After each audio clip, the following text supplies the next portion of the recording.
Major অবসরপ্রাপ্ত মুজাফফর নামে যে আসামিকে গ্রেফতার করা হয়েছে তার অন্যান্য সহযোগীদের যে বিচার সেটা সামরিক আদালতে হয়েছে তখনকার সময়ে।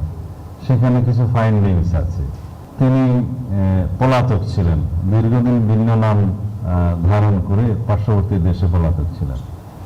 এখানে আসার পরে আমরা যখন জানতে পেরেছি আমাদের গোয়েন্দা সংস্থার ইনফরমেশনের ভিত্তিতে তাকে আমরা গ্রেফতার করে সেনা আইনে বিচার করার জন্য আমরা সেনাবাহিনীর কাছে হস্তান্তর করেছি।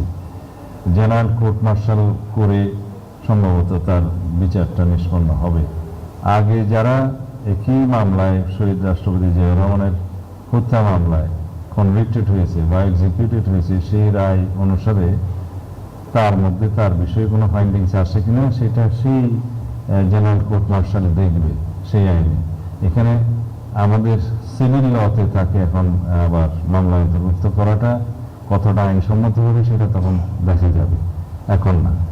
এই ক্ষেত্রে আমরা সেনা সদস্যদের বিষয়ে মিলিটারি অ্যাক্ট প্রযোজ্য এবং কো-অ্যাকিউজডদের বিষয়ে যেটা ট্রায়াল হয়েছে সেটা সেনা আইনে হয়েছে, জেনারেল কোর্ট মার্শাল হয়েছে সম্ভবত।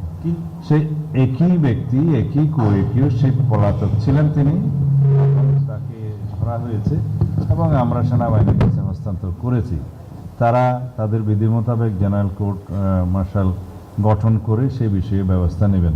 যদি সিভিল কোর্টের কোনো বিষয় থাকে আইনানুগভাবে সেটা তখন পরীক্ষা নিরীক্ষা করে তারা বলবে যে এই মামলাটার ক্ষেত্রে সিআইডি তদন্ত করেছে এবং সিআইডিতে ফাইনাল রিপোর্ট দিয়েছে, এটাকে আবার রিভাইভ করার কোনো উদ্যোগ নেবেন কিনা? একই ব্যক্তিকে দুই আইনে আলাদা আলাদাভাবে ট্রায়াল করা যায় না এবং একই ইয়ের জন্য অপরাধের জন্য দুইবার ট্রায়াল করা যায় না, দুই ভিন্ন আইন।